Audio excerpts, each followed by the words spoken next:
Bueno, tema 5 de este apartado de eclesiología, vamos a los símbolos. Los símbolos, la simbología, hermanos, es algo que ha acompañado a las religiones de forma inherente en toda su existencia. Digo religiones, ¿vale? Y lo digo a conciencia. Por un lado, porque todo símbolo es una referencia que identifica o caracteriza el movimiento, ya sea religioso o del tipo que sea, y por otro lado porque da lugar, como se dice hoy en día, un merchandising, ¿no? una especie de mercadería muy rentable para aquellos que le interesan. Una cosa es que la cruz, por ejemplo, identifique al cristianismo, otra cosa es la absoluta variedad de crucifijos que se pueden fabricar y de vender a lo largo del mundo. El cristianismo, en su versión religiosa, y con eso quiero hacer distinción de su autenticidad original, su versión religiosa, ha estado lleno de símbolos, de iconografía, de representación de todo tipo. No obstante, hacer diferencia entre lo que es un símbolo y una imagen, ¿vale? Por ejemplo, la imaginería que ha acompañado a la religión, en la que se convirtió un cierto tramo del cristianismo o apartado del cristianismo, pues ha usado muchas imágenes de personas. Eso es distinto al símbolo. La cruz es un símbolo, un santo es una imagen, ¿de acuerdo?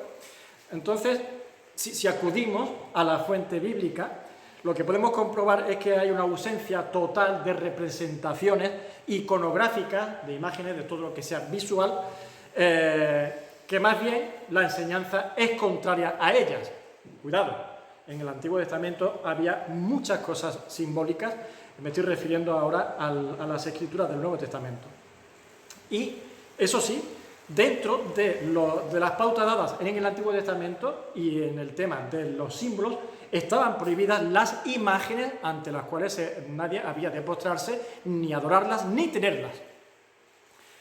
Solamente en el Nuevo Testamento sí han quedado establecidos con la intención de que se cumplan, es decir, que se practiquen, que se tengan en la práctica como Iglesia, 3 símbolos que pertenecen al mandamiento que ha dado el Señor Jesucristo y apóstoles. Antes de hablar de esos símbolos, lo que quiero hablar es respecto a la enseñanza que vemos en las Escrituras respecto a ellos, en contraste con lo que ha transmitido la religión. La religión ha hecho un uso intervencionista, podría decir, se me ha ocurrido decirlo así, intervencionista del símbolo. Es decir, que lo contempla en sus prácticas religiosas, dando a entender que influye, el símbolo influye en los comportamientos de las personas, en la naturaleza incluso de las personas, porque le adjudican un carácter de sacramento, lo hacen santo, lo convierten en una cosa un santo en su esencia en sí, le adjudican un poder también, que entraña poder el símbolo, capaz de actuar en la persona. Por ejemplo, el caso del bautismo de niños, los bautizos, como se dice para los niños, ¿no? Pues se efectúa con el fin de que el niño sea salvo, de que el niño vaya al cielo. O sea, que el niño si nace y se muere y no está bautizado, ¡uy!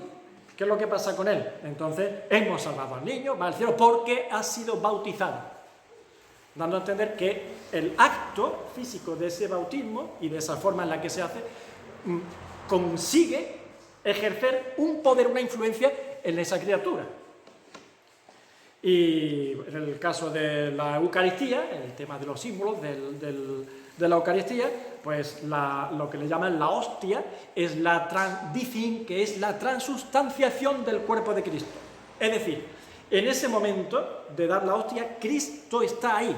El cuerpo de Cristo se ha transustanciado, es decir, la sustancia del cuerpo de Cristo está en esa hostia. Estás comiendo a Cristo mismo, su propio cuerpo, y de ahí que no puedas masticarlo, no sea que, porque no está bonito masticar el cuerpo de Cristo. Pregunto yo si está bonito echarlo en el váter, o qué ocurre. A lo mejor hay algo por ahí que dicen que pasa y que yo no me entero. El símbolo es símbolo. No vemos de ninguna manera en las Escrituras que los símbolos sean en su naturaleza nada especial, no contienen santidad en sí misma como elemento, no entrañan poder ninguno, no te va a salvar. No es el cuerpo de Cristo lo que estás metiéndote en la boca. Y por tanto no corresponde ni adorarlos, ni colocarlos en lugares de culto o de reconocimiento, ni adjudicarles poder ninguno. De ahí tenemos que tener cuidado ahora con no caer, como siempre, en el extremo opuesto. Es decir, es un símbolo, ya está, no es más que un símbolo. Sí, vale, es un símbolo. Pero un símbolo significa algo y está para algo. No está para decir, es un símbolo, ya está. Pues lo escondemos, lo tiramos, o lo manipulamos, o lo tergiversamos, o lo modificamos. Así que, pensando que como solamente es un símbolo, pues se tiene en poco, casi se puede, no voy a decir al menosprecio, pero sí se llega a hacer o a actuar frívolamente, llegando incluso a realizar modificaciones e inventando sucedáneos que lo único que consiguen es echar a perder el sentido del símbolo y a donde apunta el símbolo. Es decir, el objetivo que tiene, que es llevarnos a algo, ¿no?, en nuestra mente y mostrar algo a los ojos de los demás. Lo iremos viendo los casos. En el Nuevo Testamento el Señor nos ha dejado, como dije, 3 símbolos a fin de que sean parte del testimonio en la Iglesia. Uno es, se tratan de símbolos de honor y gloria. Transmiten un mensaje, son un testimonio, y, insisto, no tienen poder, pero hablan de poder, y no cambian a nadie, pero hablan de cambio. ¿Vale? Nos quedamos con los detalles. No tienen poder, pero hablan de poder. Son testimonios, transmiten mensajes de poder. Y no cambian a nadie, el símbolo no te cambia, pero sí habla, son testimonio y transmiten el mensaje de un cambio. Y, insisto, símbolos de honor y gloria. Los 3 únicos símbolos que se nos ordenan en el Nuevo Testamento son partimiento del pan, mesa del Señor o la comunión, el bautismo y el velo. Conforme iba desarrollando el tema, el velo fue el último, pero he decidido ponerlo el primero. ¿Por qué? Porque he pensado en seguir, como estamos haciendo todo el estudio de una forma como cronológica, ¿no? Cómo van sucediendo las cosas en el tiempo. Es decir, pues hemos visto, empezamos con el inicio de todo, ¿vale? La creación, etc. Bueno, hemos entrado en la Iglesia, que es la Iglesia, cómo está edificada espiritualmente, quiénes son los edificadores, quiénes son ahora los que dejan los apóstoles como guías de la Iglesia, y ahora estamos con la membresía. Y ahora, lo primero, en cuanto a los símbolos, es que lo que ocurre es que cuando una mujer se convierte, pues y da testimonio, se coloca el velo. Más tarde se bautiza y después participa de la mesa del Señor. Así que he pensado hacer en ese orden la presentación, ¿no? Velo, bautismo y mesa del Señor. Adelantar ahora, hago un pequeño spoiler, que no necesita la mujer bautizarse, o no le pedimos a la mujer que se bautice para ponerse el velo. Simplemente con haber testificado del Señor, haber testificado de su conversión, sí que puede utilizar el velo, e incluso creo que corresponde. Pero sí pedimos que para participar de la mesa del Señor sea bautizada. Así que velo, bautismo, mesa del Señor. Lo iremos viendo en los temas. Adelantar que solamente vamos a ver el tema del velo, y con el tema del velo vamos a ser largos. Así que habrá que hacer otra sesión para bautismo y mesa del Señor. Vamos allá. La indicación, el velo, su indicación para la mujer, su contraindicación para el hombre. ¿Sabéis, no? Contraindicado, no, para el hombre no, para la mujer sí.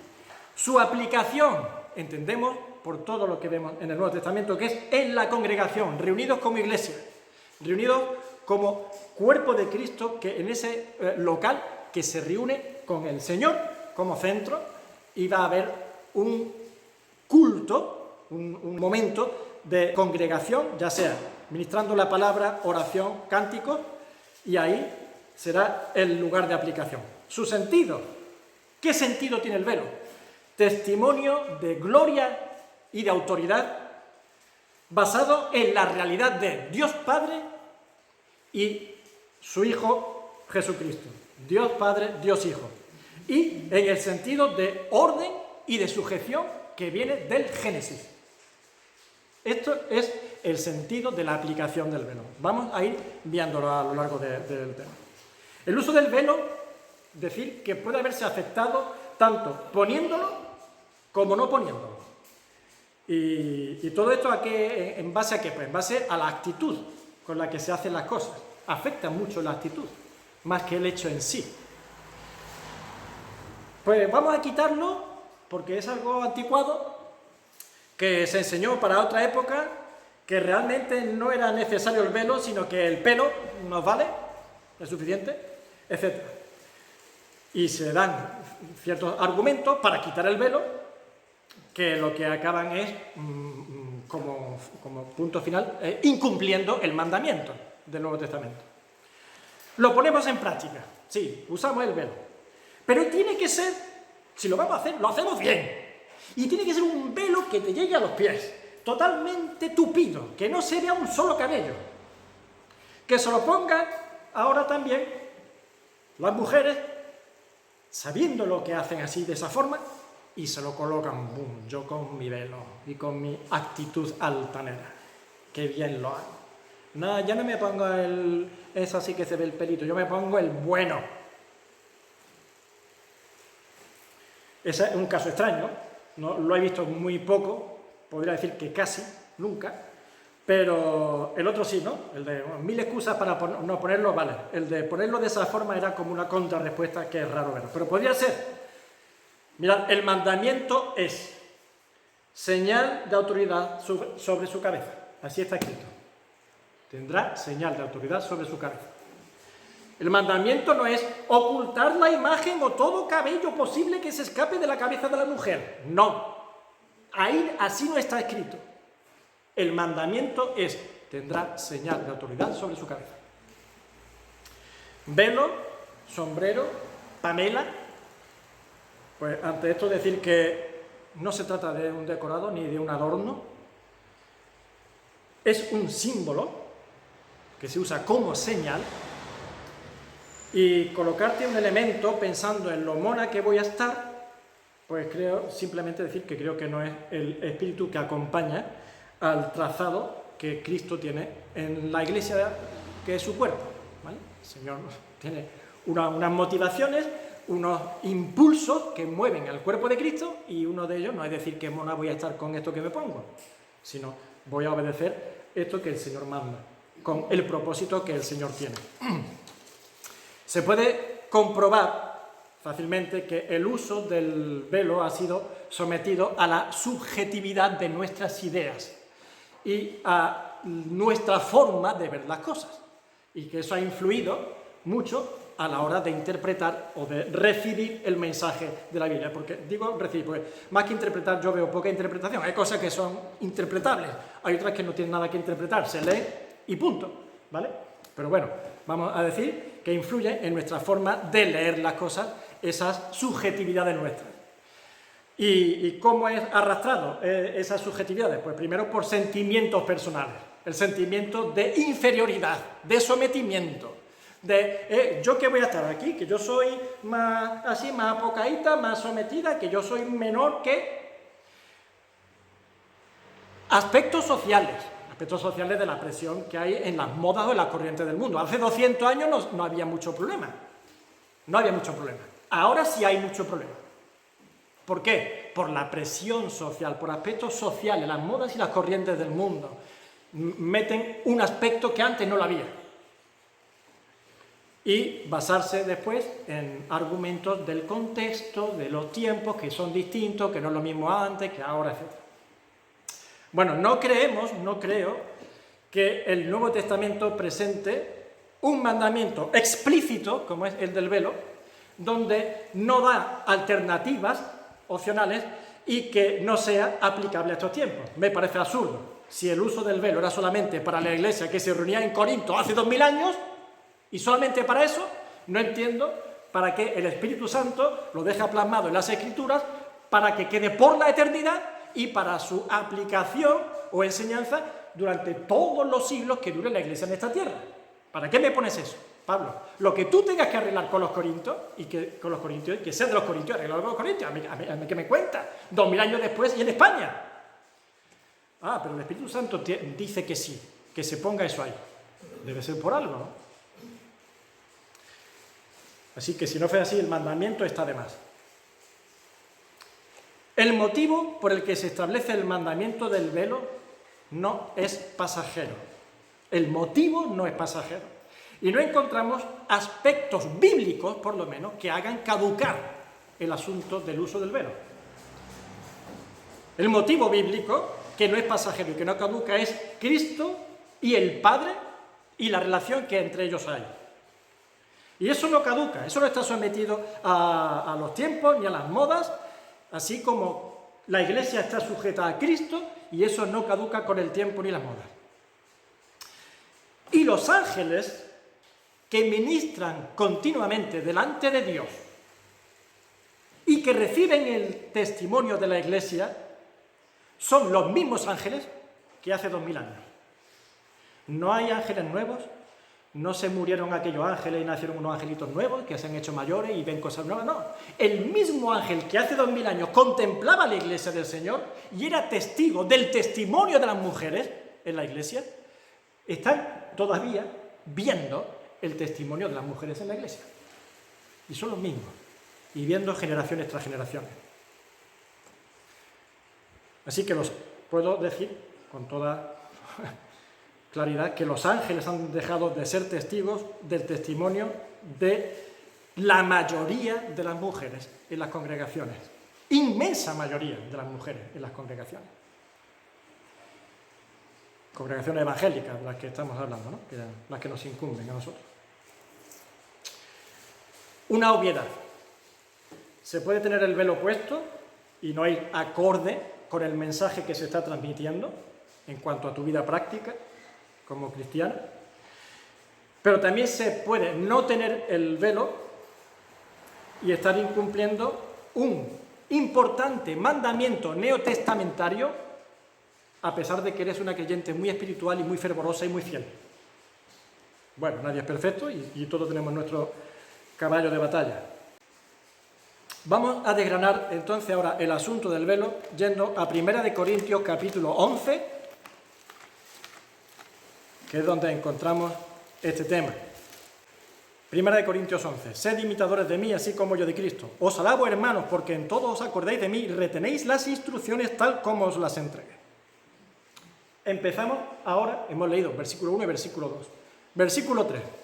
Pero quiero que sepáis que Cristo es la cabeza de todo varón, y el varón es la cabeza de la mujer, y Dios la cabeza de Cristo. ¿Sabéis qué diría yo? Chimpón. Asuntos zanjados. El versículo 3, empezando nada más, para mí ya es suficiente, no tendría que seguir leyendo. No hay más problema, no hay más discusión, no hay más duda. Solo este versículo sería suficiente para zanjar el asunto y estamos en el primero. ¿Tenemos problema con el tema de ser cabeza de? Hoy sí. En estos tiempos sí. Eso de hablar de la cabeza de... ¿Tú crees? Que somos todos iguales. Aquí todos somos lo mismo. Nos acordamos del tema de la sujeción que comentamos cuando hablamos de los ancianos, ¿verdad? Sujetar a los ancianos.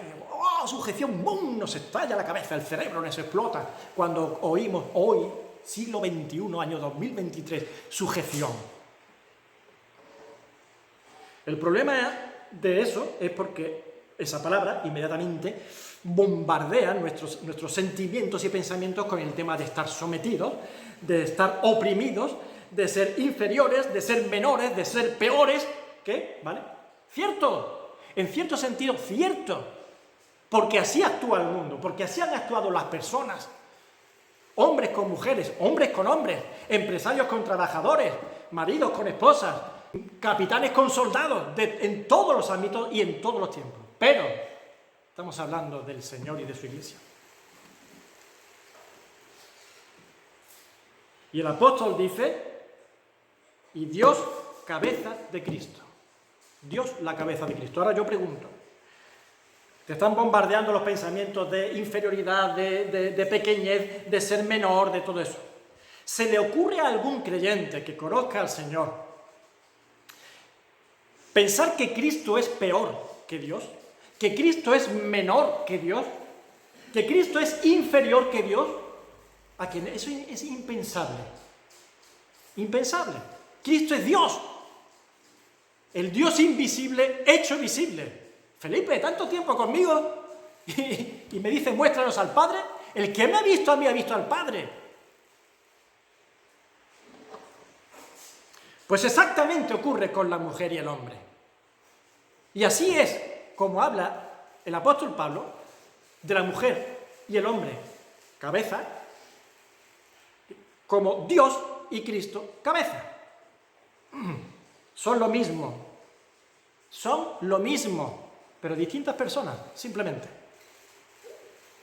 Y mirad, la sujeción, ya dije, y aconsejo que lo recordéis, si es posible poner otra vez el vídeo, la sujeción es la mejor forma de funcionar. Y dije, os lo comenté con las instrucciones, ¿cómo es la mejor forma en la que ponemos en funcionamiento un aparato? Siguiendo las instrucciones. Eso es la sujeción. Seguir las instrucciones. No es ser menor, no es ser peor, no es ser inferior. Es seguir un orden de funcionamiento. Yo mismo, si no estoy sujeto, ¿qué soy? Un loco. Mira, este está desatado. Se dice los locos, ¿verdad? Este va desatado por la vida. La enfermedad psiquiátrica es no estar sujeto ni a uno mismo. Nos tenemos que sujetar a nosotros mismos, cuerpo, alma, espíritu, mente, sentimientos, todo. Es una coordinación. Eso es sujeción, coordinación.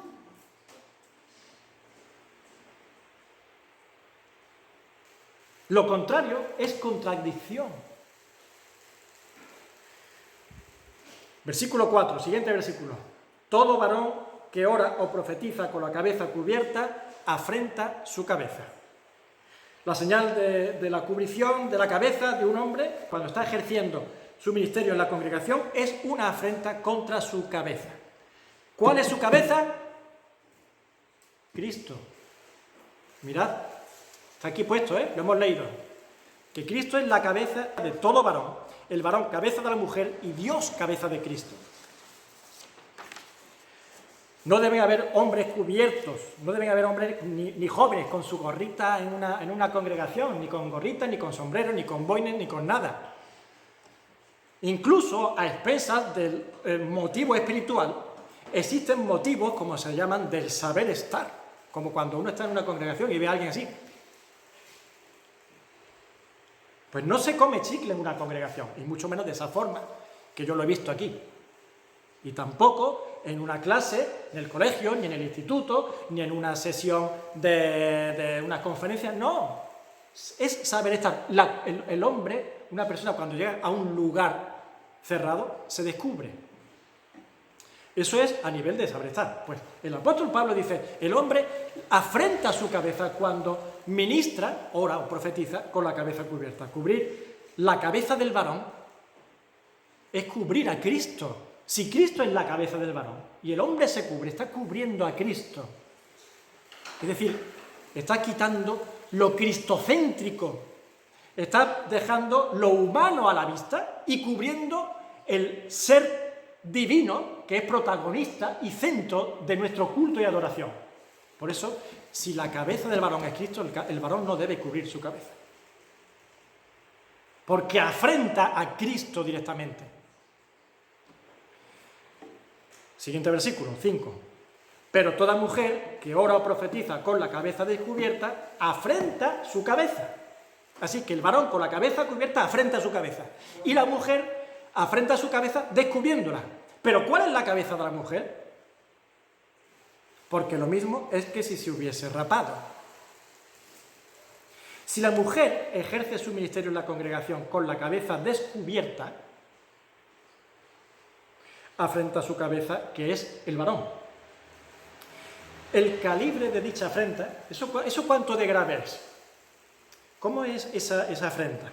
Pues dice el apóstol Pablo que el calibre es del estilo de estar rapada, una mujer que se rapa la cabeza. algo feo, algo vergonzoso, en contraste con la belleza que ostenta con orgullo una mujer con su cabello bien preparado y que sale de la peluquería y que hace así. Y todo el mundo sabe que hacen así. ¡Oh! Y miran, ¿no? En ese reel, porque su melena.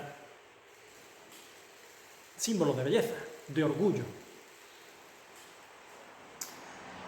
Sí, me diréis, oh, no, mira, ahí está Sidney O'Connor, ahí está la Teniente O'Neill, Demi Moore, ¡oh, dos bellezones! Bueno, muy bien, dos entre 7.000 millones de seres humanos, quizás. Pero no mejoraron mucho tampoco. Se mantienen guapas, pero con su pelo todavía estaban mejor.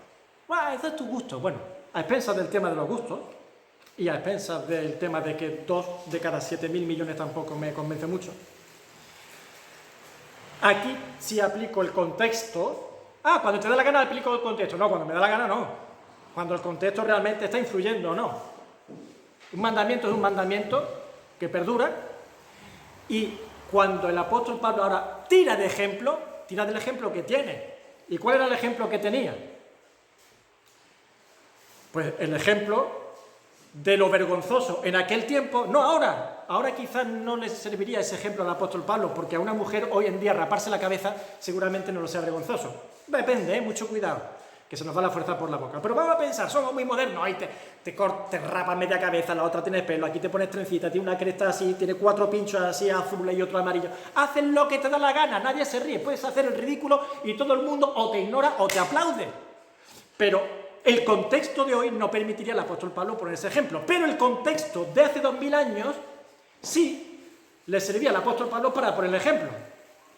El apóstol Pablo no podría poner un ejemplo de un F-18 y oí un estruendo que como un F-18 cuando rompió la barrera del sonido. No puede poner ese ejemplo. El contexto afectaba, tenía que usar el sonido de un trueno. Si lo hubiera escrito hoy y quisiera hablar de un estruendo, podría decir, pues un F-18 que pasa y rompe la barrera del sonido y hace estruendo. El contexto para lo que está. El mandamiento no estaba afectado en el contexto. El ejemplo sí. El mandamiento era que tenga señal de autoridad sobre su cabeza. Y el contexto no afectaba. El ejemplo sí afectaba. Porque si no, que se rape la cabeza. ¿Y qué pasaba con el contexto de raparse la cabeza? No solamente que pues no, quizás no era muy agradable, sino que se relacionaba incluso con la mujer prostituta, o eso tengo entendido y siempre se ha dicho. En aquel tiempo las prostitutas iban rapadas. Versículo 6, porque si la mujer no se cubre, que se corte también el cabello. Y si le es vergonzoso a la mujer cortarse el cabello o raparse, que se cubra. Por eso, hermano, he empezado diciendo que hay cosas que son interpretables, otras que no tienen nada que interpretar, la ley y punto. Otra cosa es la acepta o la rechaza, pero interpretación poca, poca. Si la mujer no se cubre, que se corte también el cabello. Y si le es vergonzoso cortarse el cabello o raparse, que se cubra. Pues yo no me quiero cubrir. No, nadie te obliga, muy bien. Oye, pues rápate. No, yo me voy a rapar. ¿Por qué no? No quiero raparme. Como somos muchas veces, No salen las palabras, pero lo decimos todo. No quiero decir que me da vergüenza, pero... Pues es lo que produce, eso es lo que produce el ministerio de una mujer descubierta. Ese tipo de vergüenza, ese tipo de... No, estoy mucho mejor yo sin rapar. Pues estás mucho mejor ministrando, cubierta. Por tanto, la opción ante no pasar la vergüenza es cubrirse. Y no es que el apóstol Pablo esté dando opciones. Está diciendo, tal cual es de vergonzoso un asunto, ya sabes qué es lo que es lo honroso, que se cubra. Versículos 7 al 9. Porque el varón no debe cubrirse la cabeza, pues él es imagen y gloria de Dios, pero la mujer es gloria del varón. ¡Bum! Estallido atómico, feminista, progresista. Nos han reventado todas las neuronas ahora mismo, con lo que hemos dicho. Cuidado. Nos acaban de clavar, de untar brea y prender fuego debajo. Muchos, que lo sepáis, con esta frase. Porque el varón no procede de la mujer, sino la mujer del varón. Y tampoco el varón fue creado por causa de la mujer, sino la mujer por causa del varón. Acaban de encender ya el lanzallamas definitivo. Nos achicharran. Siglo XXI, año 2023. Estoy 99,99% seguro que el pensamiento que ha vuelto a inundar la mente de muchos es machismo, patriarcado, cavernícola, etcétera, etcétera. Todo eso, ¿verdad? Estoy 99,99% seguro de que nadie ha pensado en preservar, enaltecer y testificar de la gloria de Dios. ¿Está diciendo? ¿Qué relación tiene una cosa con la otra? El versículo que ha leído, ¿qué relación tiene con eso? Pues vamos a verlo. En ningún momento el versículo ha dicho ni ha hecho mención de que el varón sea mejor que la mujer, mayor que la mujer, ni siquiera que esté de forma más ventajosa que la mujer, ni más privilegiado que la mujer. Lo que se está presentando es un orden, que da testimonio de que Dios es real. ¿Qué? ¿Qué está diciendo? Sí, te lo repito, se está presentando aquí un orden que da testimonio de que Dios es real, de que Dios existe. Y que todo lo que viene después de Dios viene de forma ordenada, como Dios ha ido haciendo las cosas y desarrollando la creación. No ha habido un Big Bang, no ha habido azar, no ha habido una explosión que han ido sucediendo las cosas como de la gana, sino que existe un Dios real que comienza todo lo que hay, visible e invisible, a partir de él y lo va haciendo de una forma ordenada y progresiva. Y ahí está la historia. Hermanos, lo cual, Satanás pretende dinamitar de forma feroz, atacando estos pilares mediante el uso de la ciencia manipulada. La ciencia no es mala, pero si la manipulas o si detienes,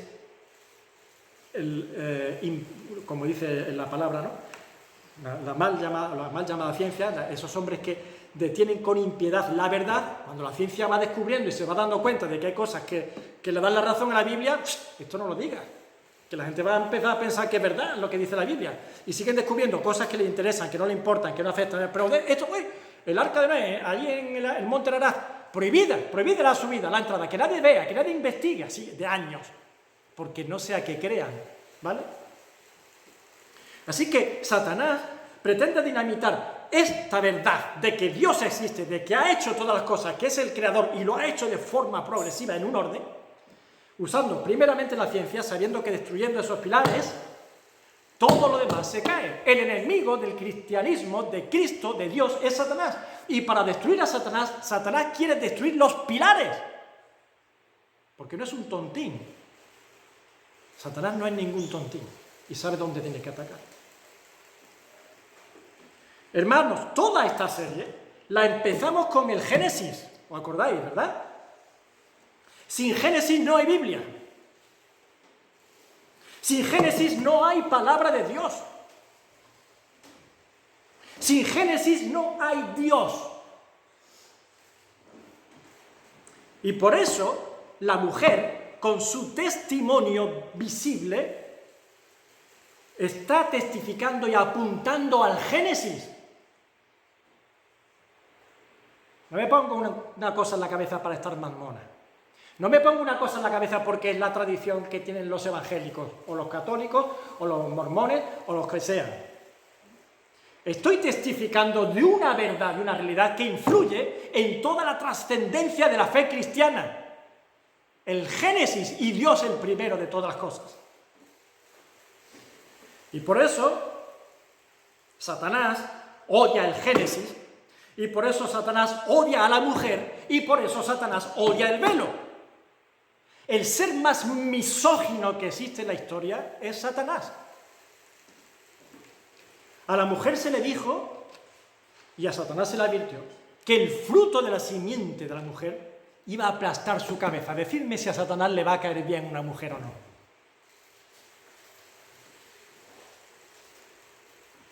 y su simiente aplastará tu cabeza. La simiente de la mujer, esta la reviento. Me lo imagino a Satanás. A esta la reviento. Y lo ha estado haciendo durante toda la historia, Ha estado reventándola e intentando reventarla. Así que ha usado Satanás la ciencia para desacreditar el Génesis, ha usado la política con su feminismo extremo, ridiculizante ya, disfrazándolo de defensa de la mujer, pero con el fin de acabar con la mujer y destruirla. Y ha usado las corrientes modernas de las políticas para influir en las iglesias y acabar con el velo como testimonio imprescindible en la iglesia. El velo es un testimonio imprescindible en la iglesia, porque habla de Dios, de Cristo, del hombre y de la mujer, de un orden, de una sujeción, de una creación, y donde se demuestra que solamente de Dios, por Dios y para Dios son todas las cosas. Si cuando venías y te ponías el velo era porque querías que es que aquí se hacen así las cosas, bendita sea tu obediencia, pero qué lástima tu pobreza de alcance de lo que estás siendo portadora, símbolos de honor y de gloria. Sí, hermanos, el velo es testimonio de que Dios es real y es el Dios de la gloria. Así se le reveló a Abraham, y el Dios de la gloria se apareció a Abraham, dice el apóstol Pablo. Y es por eso que el hombre no debe recibir ninguna gloria, ningún milímetro de adoración. Y es por eso que la mujer debe cubrir su cabeza, porque la cabeza de la mujer es el hombre. Y la palabra de Dios dice que se cubra la cabeza. El hombre no recibe gloria, el hombre debe quedar cubierto. Y así debe estar testificado. Y que solo quede la imagen de Dios como objeto central y de culto y de adoración. Cuando estás cubriendo tu cabeza, estás cubriendo al varón. Porque, mirad, cuando estás en la iglesia, delante de un hombre que te asombre con su ministerio y que atraiga su capacidad, sus dones y sus cosas, da gloria a Dios. Bendice al Señor de corazón, porque ha usado a un instrumento que te ha movido en admiración para mirar a Dios y adorarle y glorificarle. Sí, si quieres después ve y dale las gracias humildemente y sencillamente. Oye, muchas gracias, el Señor te ha ayudado, lo que sea. Pero no pases mucho de ahí. Todo eso es para la gloria de Dios y en ningún momento haya gloria, ni adoración, ni alabanza al hombre, ni su ministerio. ¿Tan difíciles de entender? Pues sí, sí es difícil de entender. Cuando tu yo, mi vanagloria, mi ego, junto con los mensajes que se reciben continuamente del mundo, establecen en ti principios que te separan del pensamiento y del camino y de la visión de Dios. Así sí es difícil de entender. Yo que me voy a poner, ni que me cree que yo soy menor, ni que pues somos todos iguales, y yo también tengo derecho a hacer y a decir y a estar. Y además, aquí está claro que como estamos viendo hoy en día, ya estamos en una sociedad más avanzada y que todo con bom, bom, bom, bom. Y no has visto la Biblia en un mes. No andas en los caminos de Dios. Pues para esto está la palabra de Dios, para separarte del mundo y de su doctrina satánica, y para crucificar tu yo con Cristo en la cruz, a fin de que, como dijo el apóstol Pablo, ahora viva Cristo en ti. Versículo 10. Por lo cual la mujer debe tener señal de autoridad sobre su cabeza por causa de los ángeles. Bueno, ya dije al principio, ¿no? Hice un pequeño spoiler. Los ángeles de hoy son los mismos que habían hace 2000 años. No hay una generación nueva de ángeles, ni se murieron o se han envejecido y como David el gnomo se han pegado ahí, se han convertido en árbol y hay un angelito nuevo. No. Los ángeles son los mismos desde antes de la fundación del mundo, los mismos de hace 2000 años y los mismos de hoy. Y son los mismos que están mirando la iglesia y mirando cómo se ministran las cosas de Dios aquí. Yo no tengo ni idea de lo que pensarán los ángeles al respecto, ¿eh? Y yo no me atrevo a posicionarme en una opinión respecto a las conclusiones que los ángeles puedan llegar cuando contemplan como testigos las conductas de los hermanos y de las hermanas en las congregaciones respecto a este tema, del velo concretamente que estamos tratando. Pero lo que estoy seguro, porque lo dice, es que esto es por causa de ellos. Porque ellos viven en una perfecta y santa obediencia y de sujeción al eterno y omnipotente Dios, delante del cual ministran cara a cara. Y saben mejor que cualquiera de nosotros que existe una única autoridad, la cual debe ser testificada en la tierra, proclamada en la tierra, manifestada en la tierra, predicada en la tierra, y la cual es la única digna de recibir la gloria. Ese es Dios. Así, en esa condición están los ángeles, funcionando miles y miles de años.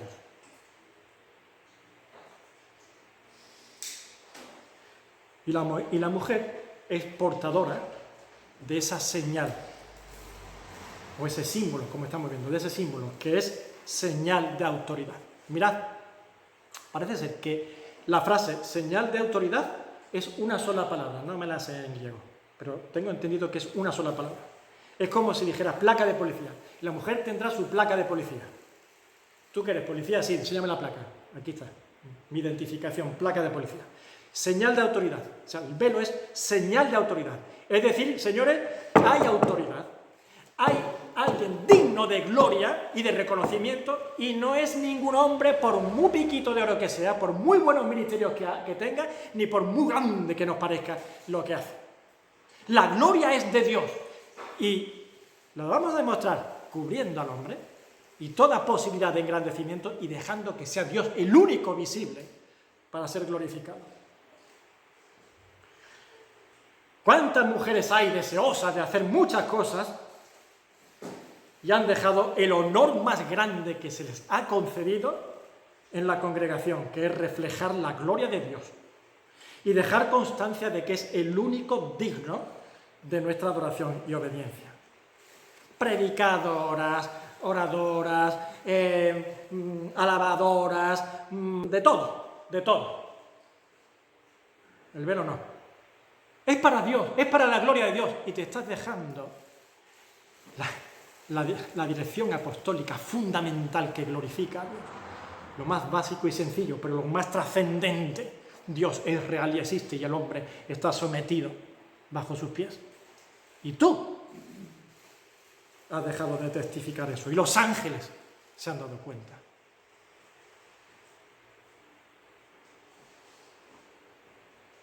Primera de Corintios 11:11. ¿Sigues R que R con tu feminismo? ¿Sí? ¿Tú sigues con tu igualdad, pues dime igual, y tú eres un progresista, tú eres un machista y un cavernícola? Pues yo sigo con Primera de Corintios 11:11. Pero en el Señor, ni el varón es sin la mujer, ni la mujer sin el varón. Porque así como la mujer procede del varón, también el varón nace de la mujer. ¿Me va a hablar tú a mí de igualdad? ¿Me va a venir tú ahora con una constitución de 1978 renovada en el 2029? Yo te vengo con una escritura de hace 2000 años y te dice, en el Señor, en el mundo no. Os estáis comiendo con papas barbaridades porque vivís conforme al Señor del mundo. Pero en el Señor, con mayúscula, ni el varón es sin la mujer, ni la mujer sin el varón. Porque así como la mujer procede del varón, también el varón nace de la mujer. Pero todo procede de Dios. Así acá. ¿Os dais cuenta? ¿Ves cómo es yo? No, ¿ves cómo es yo? No, ¿ves cómo yo el primero? No, pero tú lo haces de mí. Pues si tú no hubieras nacido, no estaría aquí. Pues yo a mí no me hubiera hecho nada. Pero todo procede de Dios. No me vuelvas a hacer el idiota. No empieces otra vez con los mismos. Ni tú, ni él. Ni ella, ni él, ni él, ni ella. Todo procede de Dios. A Dios la gloria.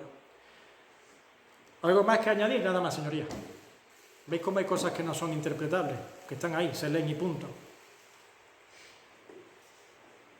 Me encanta cuando veo un versículo así, que no tengo mucho más que añadir, y que es explícito y claro hasta para las mentes más limitaditas de todas las mentes.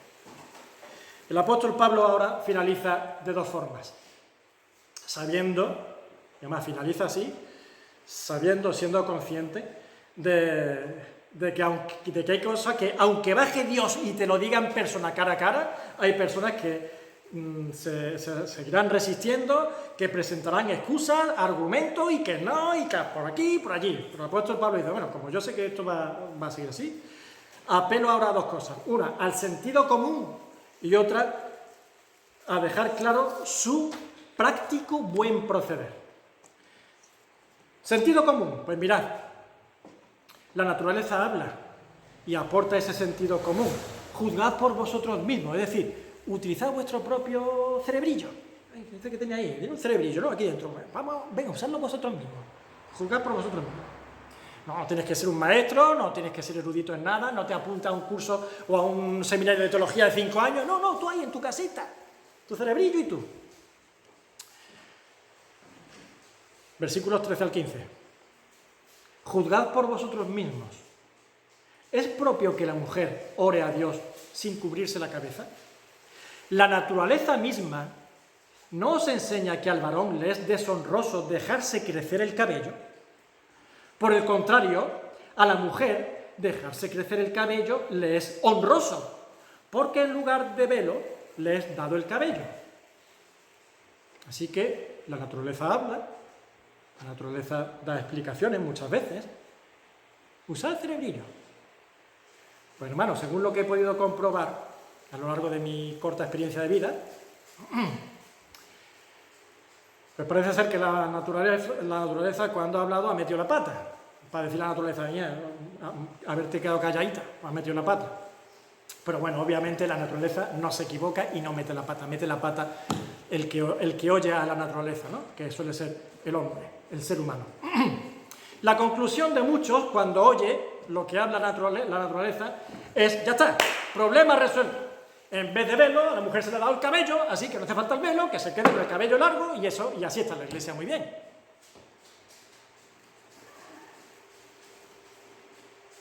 Hace falta las pastillas y reanimarme cuando me pasan estas cosas. Pero bueno, eso es así, eso es una realidad. Hay que afrontarlo.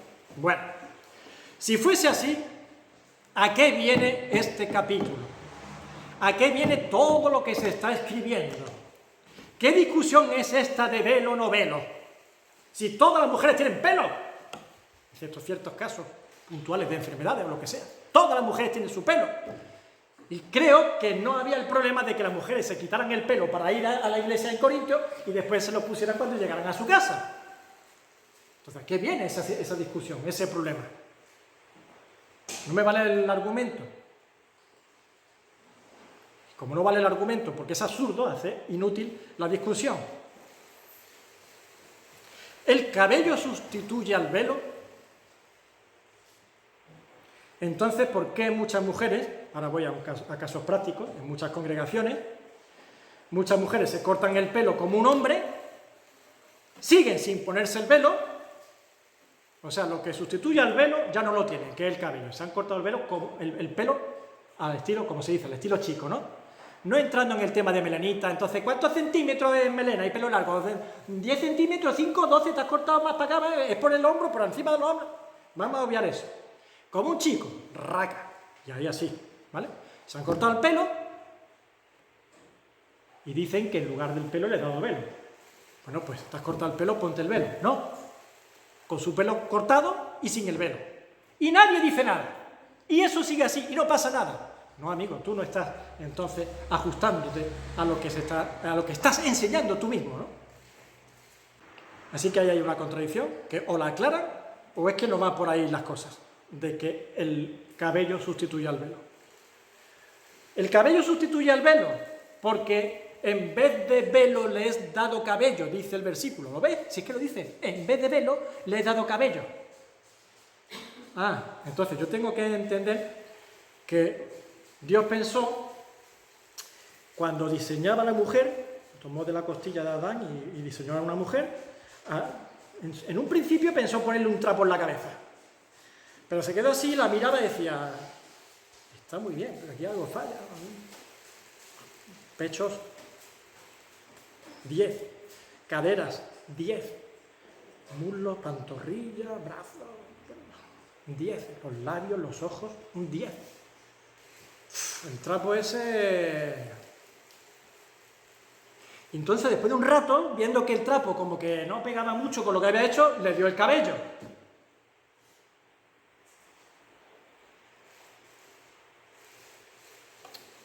Está más mona. Me ha salido, así sí, me ha salido más mona con el cabello. Lo del trapo al final era mala idea. Hermano, yo me siento raro a veces. Me siento raro en el sentido de casi angustiado. Cuando veo y tengo que afrontar ciertos argumentos, ciertas cosas, que lo único que hay detrás es realmente una resistencia, que ya cada uno sabrá por lo que es, pero hay resistencia.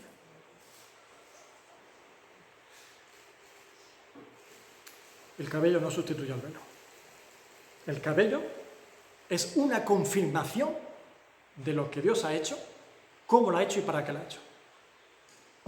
En la congregación, en la iglesia, el velo.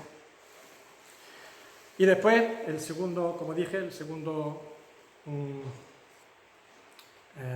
tema, un aspecto con el que acaba el apóstol Pablo, hemos dicho, el sentido común, y después el práctico buen proceder del apóstol.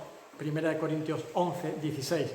Dice, con todo eso, si alguno quiere ser contencioso, nosotros no tenemos tal costumbre, ni las iglesias de Dios. Parece ser que el tema no va vinculado a los tiempos. Parece que el problema no lo ven anticuado, o obsoleto, o pasado de moda, o innecesario, o contextual las personas del siglo XX y del siglo XXI. Sino que ya en el primer siglo, esos que eran cavernícolas, esos machistas anticuados, ya parece ser que tenían motivo de enfrentamiento por causa de esto. Y es que, insisto, el asunto no es meramente ornamental ni de modas.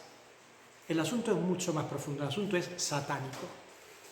Porque ya he dicho que afecta directamente al odio que tiene Satanás hacia un testimonio, permitidme la expresión, tan brutal. Si lo hacéis sabiendo lo que hacéis, un testimonio tan brutal, y Satanás no lo soporta. No puede soportar ver a una mujer cubierta, porque está atentando contra él de una forma tremenda, dilapidando esta vez sí, sus cimientos. Existe un Dios único, verdadero, Dios de la gloria, Dios creador, Dios real, que hizo todas las cosas y todo en un orden, y primero hizo un hombre, después hizo una mujer, después todo lo que viene y todo lo que veis, y a ese debéis adorar. Pero, una vez expuesto esto con todo detalle, y creo por mi parte que con toda claridad, lo que no vamos a hacer es mantener una actitud contenciosa, como dice el apóstol Pablo, porque así no es como Cristo ha trazado su iglesia. El Señor os bendiga.